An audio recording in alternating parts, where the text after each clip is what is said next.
Welcome to the Good Brothers Committee podcast.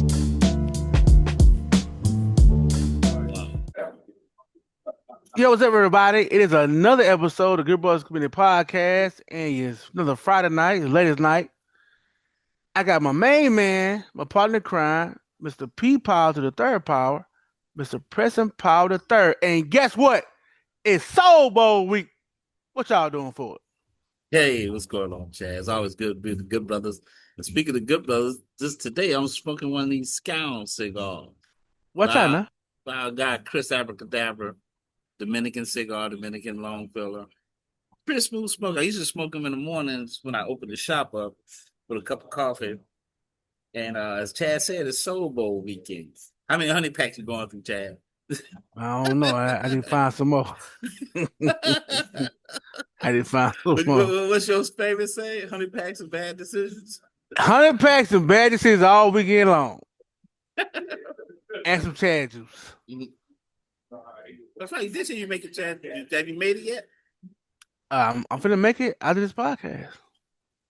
Good deal. Good deal. So, Chad, this week, man, before we venture too far, I want to hit on the LSU coach. LSU's going after Ole Miss coach, Lane Kiffin. I never heard your thoughts on it. Me and Johnny was just talking about it. Man, let me tell you something. I told y'all last week. Now, again, according to the words that Lane Kiffin said is, why this is coming from. Because he's like, we love it here. Again, Ole Miss gave him the opportunity to be who he is now. Okay, but he's saying all that, but why didn't he sign the extension? Well, of course, he got an opportunity to shop himself. Yeah. As a coach, the business analytics of coaching is your next move is always your best move. Well, they got a lot of people in his ear. If you're not familiar with the coach and the latest in the last 30 minutes, my man Mark right here got something for you. There has been in the last certainly 18 to 20 hours a pivot in the way the Ole Miss side has thought about what's going on here. There is a very strongly growing feeling at Ole Miss that Lane Kiffin is leaving, and there has been a very firmly held feeling among the LSU circles that Lane Kiffin is coming. And if you made me guess right now, I would say that at the latest, a week from Monday, that Lane Kiffin would be the LSU coach. But I believe LSU has all their ducks in a row. I believe they got their offer for Lane Kiffin. I believe at this point he feels like he will accept that contract and will be the LSU head coach. It's a matter of time, and can you actually get it to the finish line? And that is something that until it's done, it's never actually done. Okay, with that being said, what he said was the temperament now has totally changed. People in Oxford are looking at it like he didn't sign the extension. He's taking all these bitches. They thinking he's leaving. And the sentiment at LSU is that they'll have the deal done next Monday or the Monday after the. Well, again, we'll only know when the ink is dry and they do the press conference. But now his wife history and family history was so deep at Florida. Yeah, but at the same time, though, again, according to some of my sources in Oxford, she loved it there because, again, it made him the coach that he is now. Because what Lane Kiffin did is it's okay to be a coach at a school that's not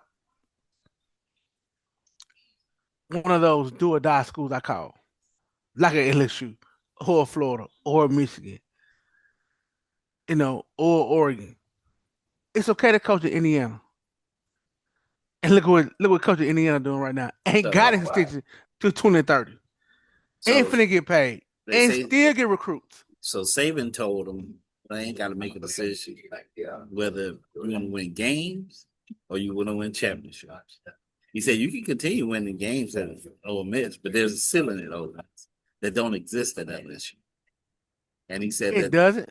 It doesn't. And I know exactly what's going on. And so that's what Saban been working with the school since the onset. And if y'all hadn't seen Alabama people losing it over Saban helping LSU, well, he didn't really lose. This one of the TV reports here. So here's an interesting twist to this whole story with Lane Kiffin. So Glenn Gilbo, He has covered LSU for a very long time. He's writing for the Tiger Rag, which is one of the fan sites for LSU. I'm going to read you something that he posted last night. He said, Nick Saban is trying to convince Kiffin that LSU is the best job for him and better than Florida. A source very close to LSU told Tiger Rag on Monday afternoon. Jimmy Sexton, Nick is telling Lane that LSU is the job for him if he wants to win a national championship, and that it's better than Florida because the recruiting class and base in Louisiana, and LSU is the only major program in the state, end of quote. Saban, according to Tiger Rag and Glenn Gilbo, Saban gave Verge Osbury the names of 3 other college head coaches to consider if LSU can't get Kiffin: Missouri coach Eli Drinkwitz, Georgia Tech coach Brent Key, and Louisville coach Jeff Brom, the source told Tiger Rag. Interesting. Now, Nick Saban is paid $41,667 a month by the University of Alabama. Why is the university paying Nick Saban to give advice to an athletics director at a rival institution in the Southeastern Conference at who they should hire to be the next head football coach? Can somebody please explain that to me? I just don't get it. I would think that is a conflict of interest. Basically, they upset that Saban is helping LSU. But he has said on numerous occasions that LSU is the best job in the SEC. Remember when the movie Blindside came out? Yeah. And he appeared in the Blindside. He had to wear an LSU shirt because he was the coach of LSU when Michael Orr was being recruited. And people got upset. He was like, listen, I didn't leave LSU to come to Alabama. He said, I left LSU for an opportunity in the NFL.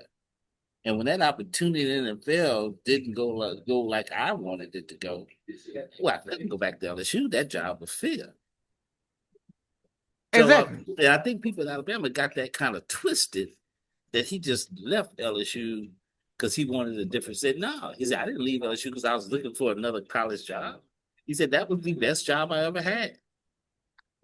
And he's saying this is after he's been coaching at Alabama. Right. So, it just is what it is. But at the same time, though, I mean, think about it. Again, you have the opportunity to get these jobs. LSU job is a dream job. Yeah.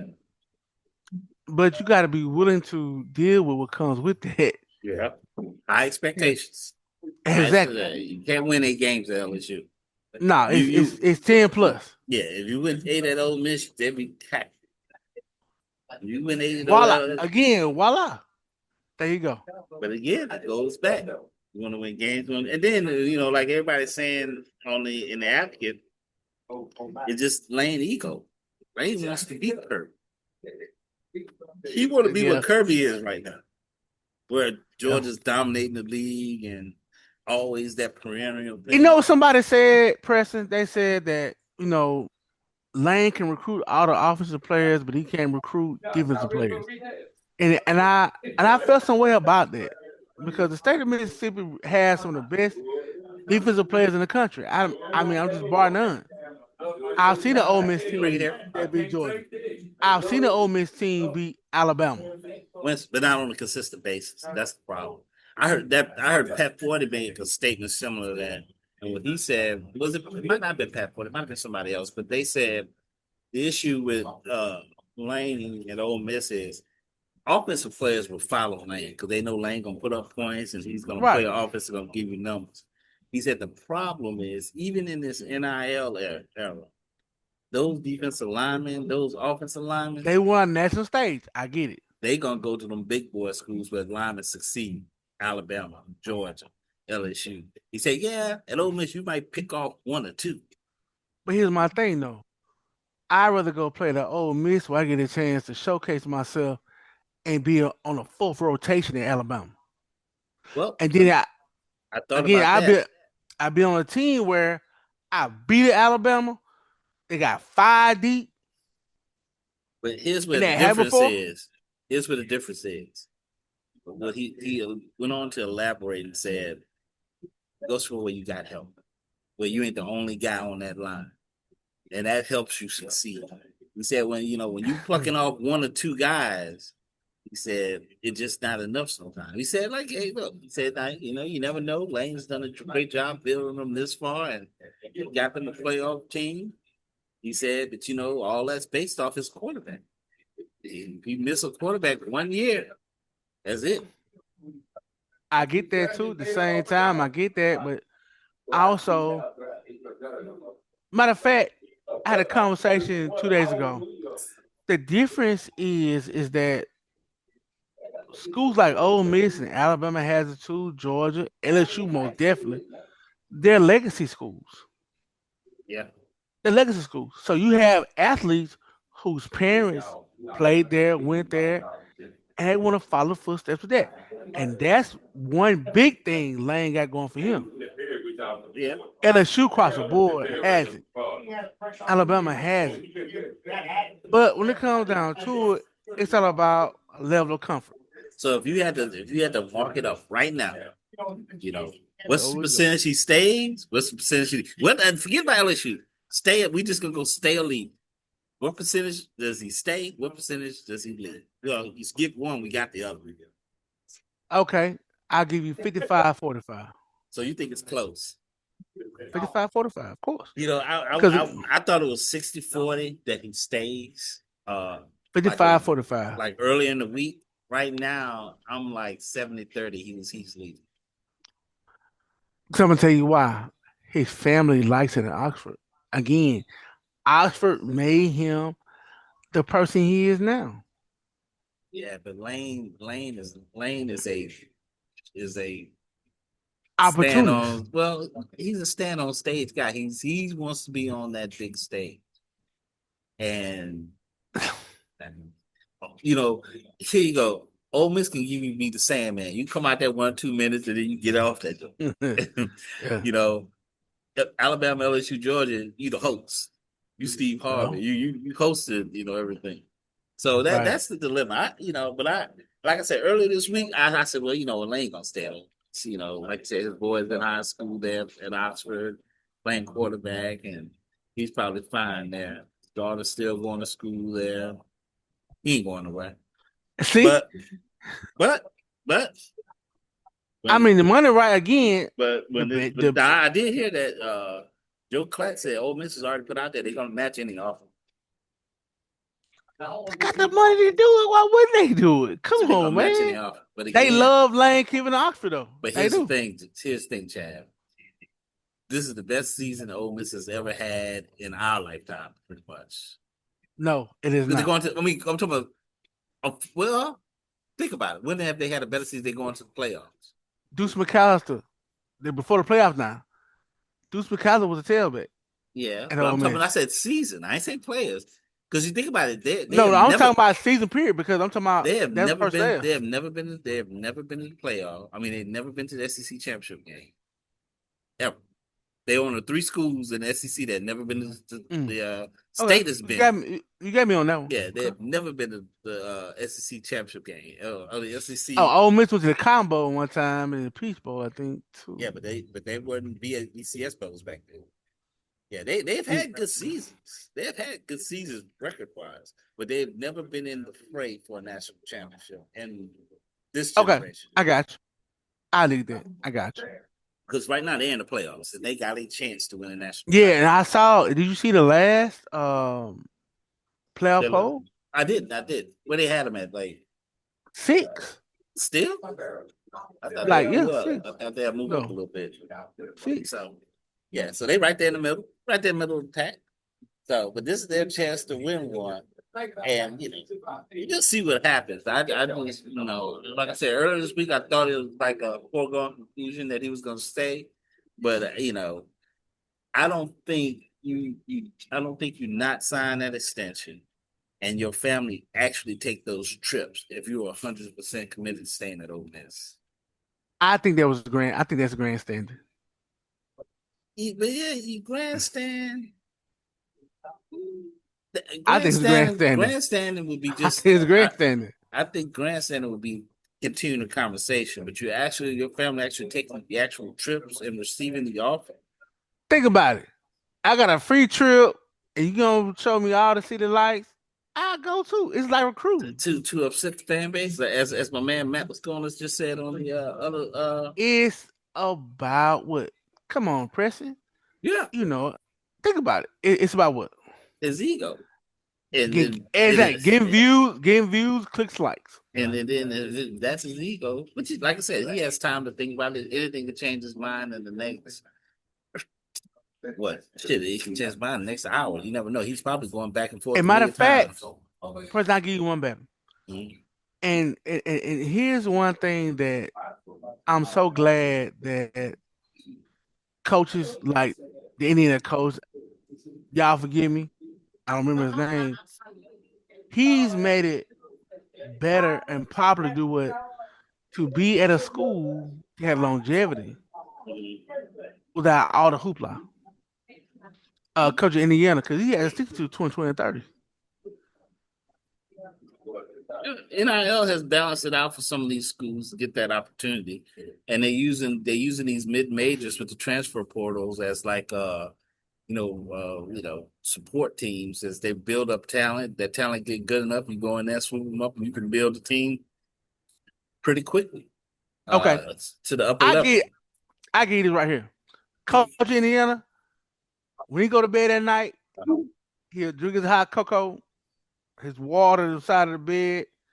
The coach of Michigan, he drinking Jack Daniels, and he smoking menthol lights 1000.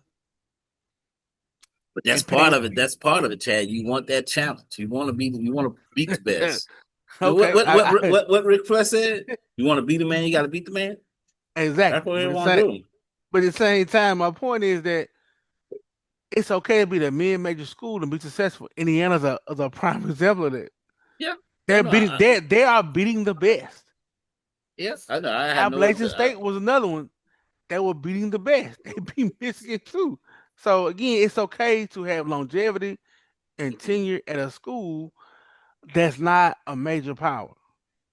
Oh, let's see. Yeah, I have no doubt about that. But sometimes the ego wins. You want to be on that big stage. You want to play with the big boys.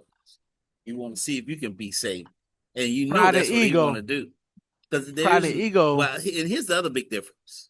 Okay. Here's the other big difference between Florida, LSU, and I'm not saying he's going to LSU. I'm talking about just leaving Ole Miss. I got you. You cannot become a Saban-esque coach at Ole Miss. You can get in. That's what they say at Saban has missed to him. He said you're going to win games. You've already been successful there, but there's a ceiling there. That's why he said win championships. It is. And everybody has talked about that. But again, you talk about a challenge. But here's the thing. I'm going to give you another example. Ole Miss, like I mentioned earlier, they was having one of their greatest seasons ever. They are going to the college football playoffs. They were playing Florida at home.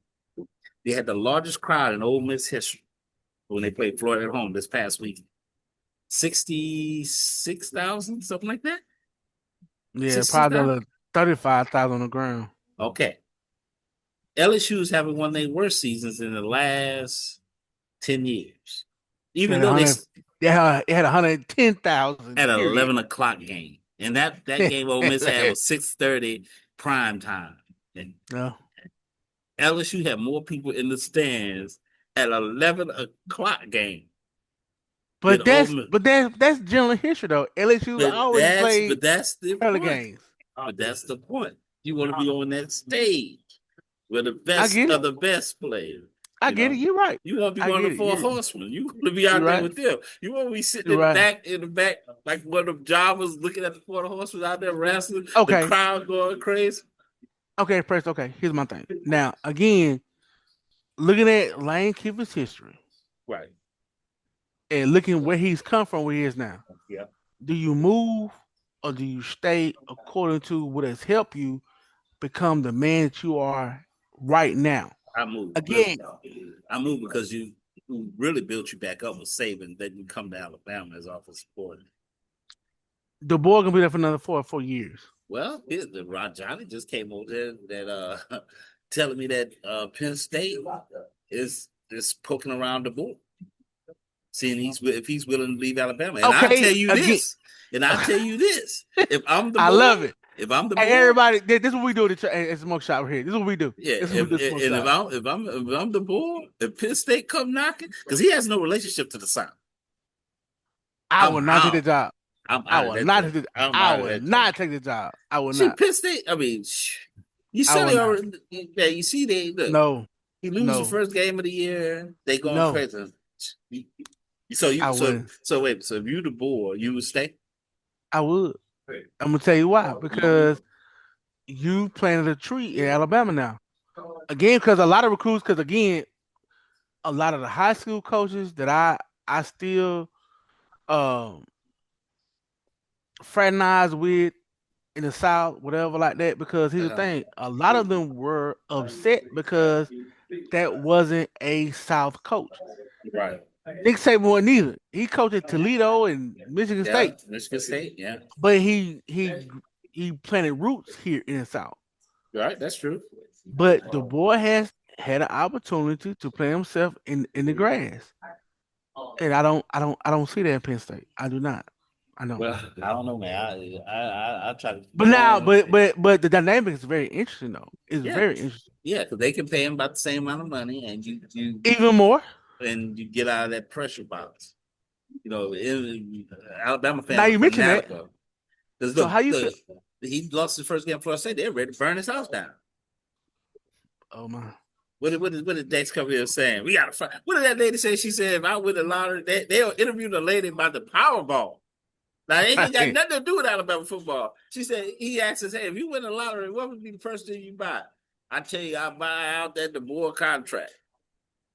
That's just a regular person on the news. Mention of coaches now. How do you feel about James Franklin going to Virginia Tech? Well, word on the street was that he was wishing and hoping that one of these other big boys would come call, and he didn't right off the bat. And he didn't want to sit around and wait to be everybody's like second choice. And then I also heard, and I heard this from a sports agent, was that he was waiting to see the Florida State job. And he said he really would like that's the job he wanted. The Florida State job. But Florida State job didn't open, so he took Virginia Tech. So, you know, they had already signed. You see, he had a deal out there, and he wasn't going to wait and be everybody's second choice. So do you think that? So do you think that job matches him as far as personality and the opportunity to win? I think James Franklin can win wherever he at. The question is, can he win the big game? And whether Virginia Tech right now at the stage they in, you know, they're not looking, you know, for somebody to be in there winning championships right off the bat. Because remember, their last championship run was Michael Vick. You know, so that's been a while. Yeah. So yeah, they had Marcus Vick too. Yeah, they're not looking to do, you know, that kind of number right now. Let's be honest, he was just in the playoffs last year at Penn State. He was just in the playoffs. So you think the firing at Penn State was unjustifiable? No. I think what happened at Penn State was they felt he reached his ceiling. See, and this is saying that we had this conversation. What? But listen to me. We had this conversation that's me and Tony talking about Pittsburgh. You know, he's been there 10 years. Yeah. Something like that. Been there 10 years. You got to the playoffs, you lost. So you're still trying to figure out you're doing the same thing every year. You're winning 9-8-7, 9-8-7, 9-8-10. But you're not beating Ohio State on a regular basis. You're not beating Michigan, not beating Michigan on a regular basis. And so they play Michigan State, right? Yeah. They've been struggling back and forth with Michigan State. And here's what hurts him. This is what hurt him at Penn State. Right. Michigan has won a national championship. Ohio State has won a national championship. And you ain't been in them. So, okay. And it's been 10 years. Okay. So they like, hey, look, let's try something new. It's almost like I tell people about the Saints. I said, you know, one of the worst places you can be is what the Saints were the last few years, where you just good enough to get a wild card or miss the wild card. In that middle of the road, Because Right. when you're there, you can sit and do that forever. Right. And I think that's what happened with James Franklin. So when he got fired, I was like, well, yeah, I could see them saying like, then when you I was see, surprised, well, but I don't mean to cut you out, but no, go ahead. based on the conversation we had, what you said, I can see why. Yeah, I mean he's been there a while, so I think they've reached. I think they've said, hey, this is about what we're gonna get. Do we want to carry this on, or do we want to just let's try to build this thing back up with somebody new, younger, get a different vibe in there? People were just, they were. I don't want to say tired is the word, but they were tired. And look, they're gonna probably take a dip before they go back up. Depending on who they hire. I mean, who they get there, but it is what it is. So, but Chad, before we get out here, I do want to touch on one more thing. So our boy Shedeur got in the game last week. Oh man.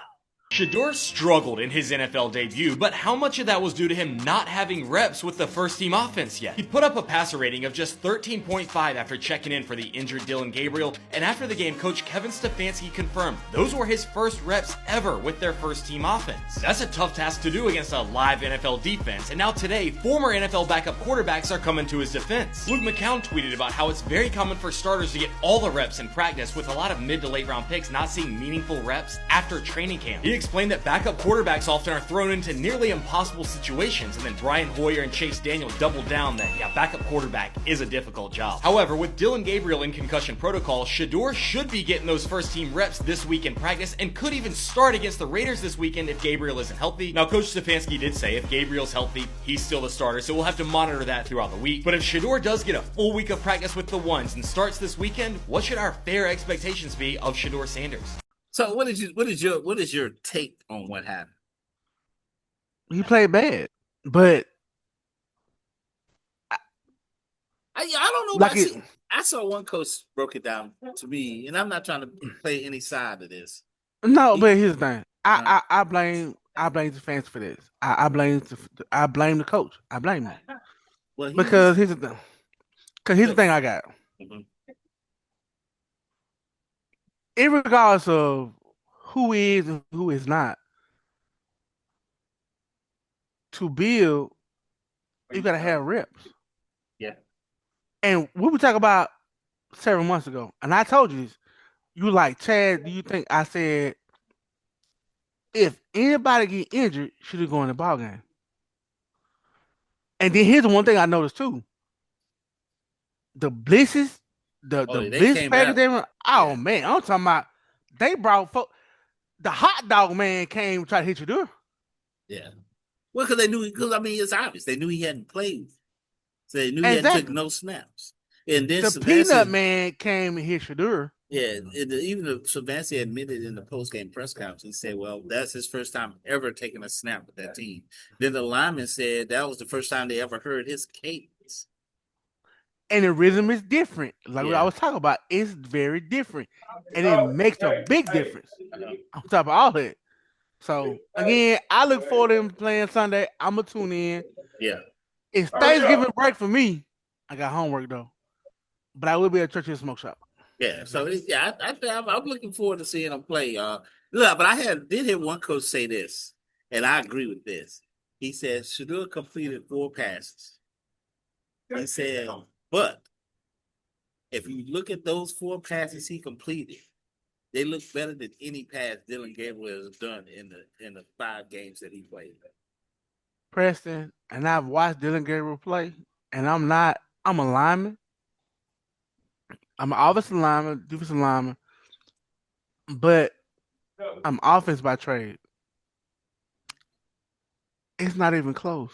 It wasn't, and that's what the coach. It's not even close. He showed that that deep pass he threw right when he came into the game.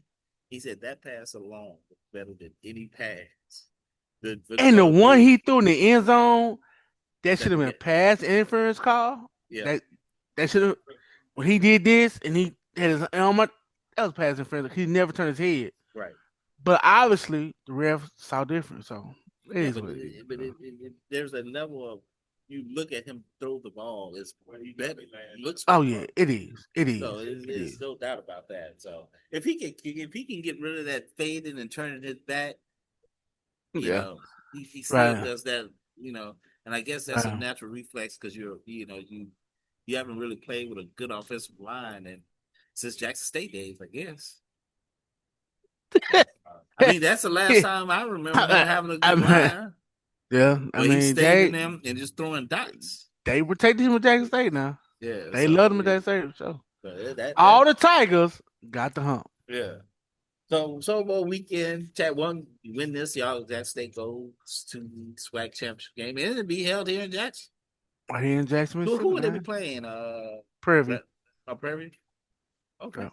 Prairie is locked in. Is that's done on the East? That's what I'm hearing. So the head-to-heads, I'm not sure. Point counts, I'm not sure, but it looks like Jackson State University and Prairie View University for a SWAC championship game. With that being said, man, you got anything else, Chad? We get out of here.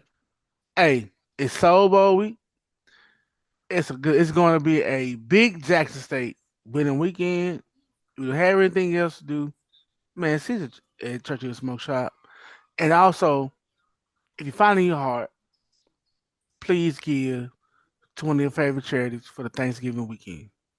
Yeah, please. that is definitely gonna be. People are struggling out here to this time of the year. Usually it's always this time of the year, but it's even just worse this time with the economy being what it is. Right. So I totally agree with that. I went to Kroger yesterday and WABT was out there and I went in there and bought a whole bag full of canned goods and cool. Do that. So yeah, definitely do that. I know we all are struggling with the economy, but even if we have a little, just share that little we got. That's right. And that's right. Please. You don't want nobody to be hungry and stuff like that. Times like it, especially when they try to take people's SNAP benefits. Right. And then here's the thing: you take your own people's SNAP benefits. Yeah. Man, I am floored with all of that. Like because again, like we talked about, what goes around comes back around. Without doubt. So, it's come back around tenfold too. That being said, chat, we out of here. Y'all not doing anything this weekend. If you don't go to the game and tailgate, the game will be on here at Churchill. As all college football weekends, you come in, Mr. Good Brothers, 10% discount. And we're here ladies' night. Guys over there already packing up at the bar. So I'm gonna get a little drink and finish smoking this Scowl cigar from our boy Abracadabra. They're here at Chris Abracadabra. Yes, sir. Check that out. With that being said, man, we out of here. Hey, I'll see y'all this weekend. Come see us. Much love. Chat. Yeah. All right. Peace.